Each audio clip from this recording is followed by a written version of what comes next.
Well, the United Nations says the world is facing its largest humanitarian crisis in more than 70 years.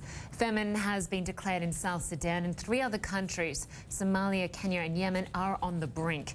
The UN is pleading for help, warning millions could die if the problem continues to be neglected.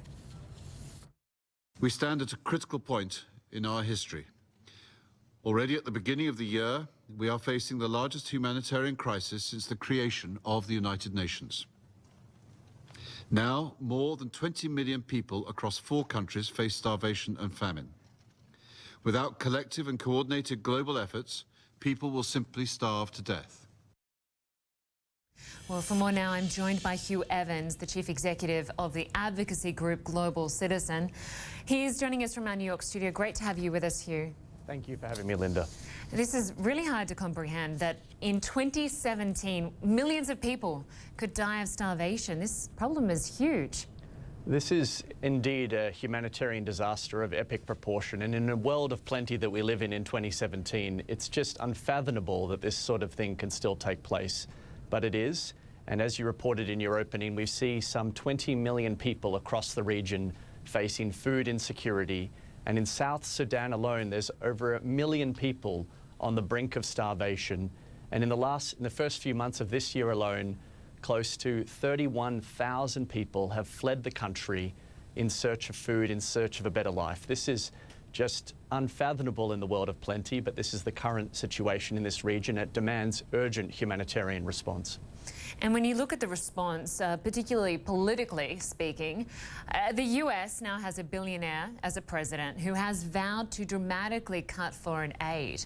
For people who want to help, what's the most effective way to lobby government? Well, there's a couple of things that are needed urgently. In 2015, the G7 got together, which includes the United States, and they made this commitment to provide 500 million people with access to food security over the coming 10 years. But despite all the flashy headlines, the G7 failed to commit even a concrete plan or a single dollar to this pledge. So they got all the great headlines, but nothing was followed through. And as the Italian president prepares to host the G7 meeting coming up in May, we're urging all G7 leaders to step up and actually put real dollars and pledges where their mouth is. You know, we've seen some nations step up already, often the usual suspects like Norway, the United Kingdom, Japan. But the United States and France are yet to pledge $1 to the region. And we need the United States government at a time when Donald Trump is talking about significant foreign aid cuts to reverse that trend and actually make a pledge, because this is a time where we're talking about a humanitarian disaster of horrendous proportions. And we know that in this particular case, it's important to note that this is actually fueled by a man-made conflict in the region. This is not about people's lack of capacity to support smallholder agricultural farming. This is about conflict fueled by political and economic injustices. Absolutely. And with corruption and with civil war in many of these affected countries, you do sometimes hear people say, how is the aid going to get through to the people that need it most? What do you say to them, and what can people do to lobby government? Well, I think there's both a short-term solution and there's a long-term solution. In the short term, we need to make sure that there's the deployment of peacekeeping forces to ensure that aid gets through.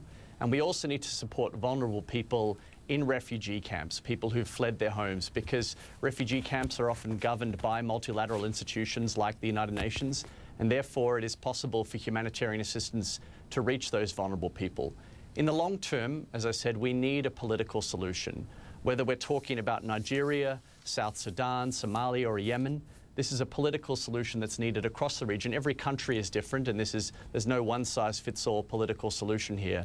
But we need the United Nations and the African Union to sit down with these political leaders, because we can put all the money in the world into humanitarian responses, but if the conflict continues, people cannot lift themselves out of extreme poverty.